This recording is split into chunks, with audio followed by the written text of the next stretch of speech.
अब बताइए सर, मदरसे सील कर दिए। सरकार से पूछना चाहता हूँ इन बच्चों का क्या होगा? ये बच्चे 10-15 दिन के बाद आ जाएंगे। सरकार को इन बच्चों से मोहब्बत नहीं है, अधिकारियों को इन बच्चों से प्यार नहीं, जो अधिकारियों को प्यार नहीं है इन बच्चों से। इसका मतलब सबका साथ सबका विश्वास, गरीब बच्चे नहीं पढ़ेंगे। जितने बाप मदरसों में बच्चे हैं 80% बच्चे गरीब हैं। और हमसे सुनी और आपने कैमरे में उसको कैप्चर किया है, तो आप हजरात से भी और सरकार से भी यही अपील है कि हमारी परेशानियों को देखा जाए और हमें ऐसी उलझनों का शिकार न किया जाए। समझे, हम भी इसी देश के वासी हैं और इसी में हमने इस मुल्क में बड़ी कुर्बानियाँ दे करके इस मुल्क को हासिल किया है और हमेशा इसकी कामयाबी की तरफ हम चलते चले आए हैं और चाहते हैं कि हमारा मुल्क तरक्की करे और अमन अमान और शांति के साथ रहे। हम भी अगर अमन अमान शांति के साथ रहेंगे तो आप भी शांति के साथ रहेंगे। जब आप शांति के साथ रहेंगे तो हम भी शांति के साथ रहेंगे। मेरी गुजारिश यही है कि सबसे पहले ज़रूरी है कि मुल्क में अमन अमान हो, शांति हो।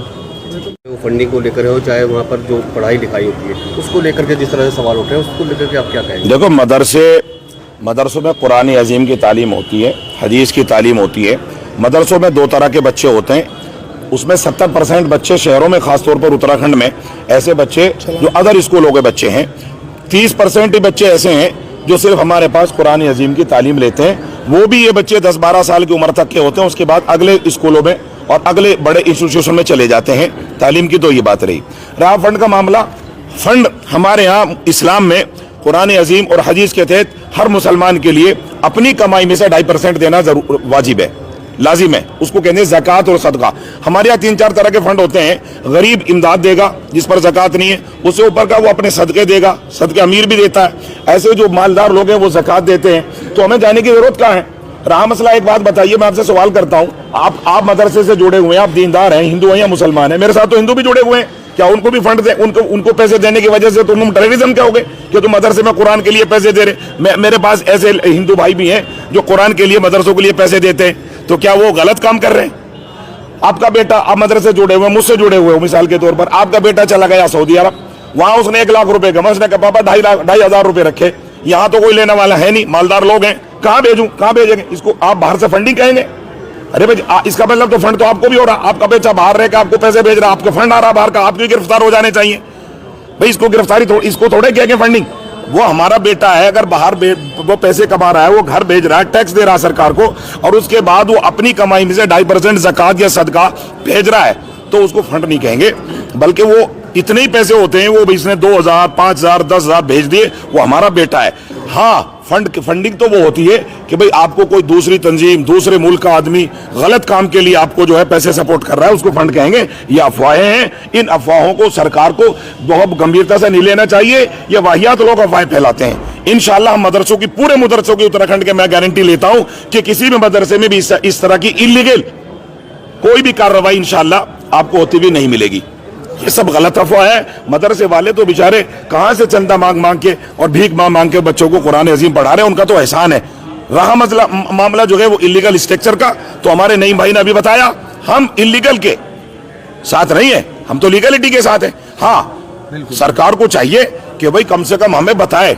हमारा हमेशा से कहना रहा, अगर हमें कोई कमी है, यार हम भी तो आपके हैं, सरकार हमारी है, हम भी वोट देते हैं, तो उनको चाहिए कि भाई आप में ये कमी है, हम उस कमी को दूर कर लेंगे। अब बताइए सर, मदरसे सील कर दिए। सरकार से पूछना चाहता हूँ इन बच्चों का क्या होगा? ये बच्चे 10-15 दिन के बाद आ जाएंगे। सरकार को इन बच्चों से मोहब्बत नहीं है, अधिकारियों को इन बच्चों से प्यार नहीं, जो अधिकारियों को प्यार नहीं है इन बच्चों से। इसका मतलब सबका साथ सबका विश्वास, गरीब बच्चे नहीं पढ़ेंगे। जितने बाप मदरसों में बच्चे हैं 80% बच्चे गरीब हैं। वो स्कूलों में नहीं जा सकते, बड़े मदरसों में नहीं जा सकते, वो पैसे खर्च नहीं कर सकते। इसका मतलब आपने, अधिकारियों ने, सरकार ने उन बच्चों के भविष्य को अब जो अंधेरे में डाल दिया। मैं अपील करूंगा सरकार से कि जो मदरसे इस तरह के हैं, कमियां हैं, वो हमें बताएं। हम उनको इंशाल्लाह नोटिस दें, सरकार हम ठीक कर लेंगे। और जो मदरसे सील लगाए गए हैं, सरकार से, अधिकारियों से अपील है कि आप उनकी कमियां बताकर, उनको टाइम देकर के उनको सील का खोलने का काम करें। ठीक है। बात भी कही थी कि जो विपक्ष है, जो अक्सर ये दावा करता है कि वो माइनॉरिटी के साथ है, तो उनके लिए आप क्या कहेंगे और किस तरीके से आप लोगों के आगे के वो रहेंगे ताकि सरकार और शासन आपकी बात को सुन सके? देखिए, दावा नहीं होता है, दलील होती है।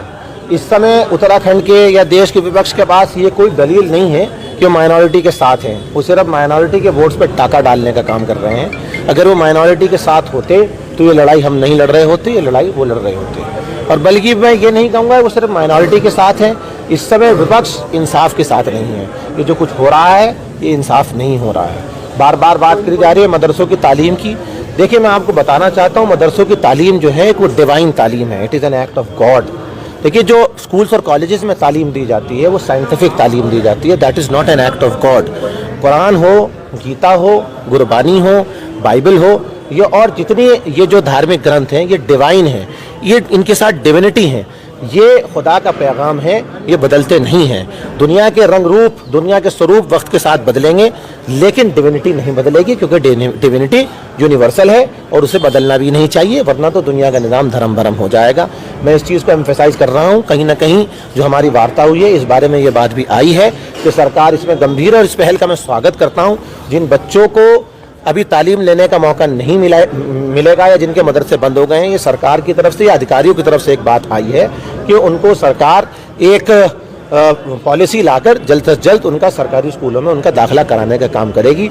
अगर ऐसी बात जो सुनने में आ रही है, जो हम तक पहुंची है, अगर ऐसी कोई बात, हम इस पहल का स्वागत करते हैं और जल्द से जल्द सरकार से ये अपील करते हैं कि ऐसा कोई पॉलिसी ज़मीन पर दिखाई दे ताकि इन बच्चों के आगे की एजुकेशन का नुकसान ना हो।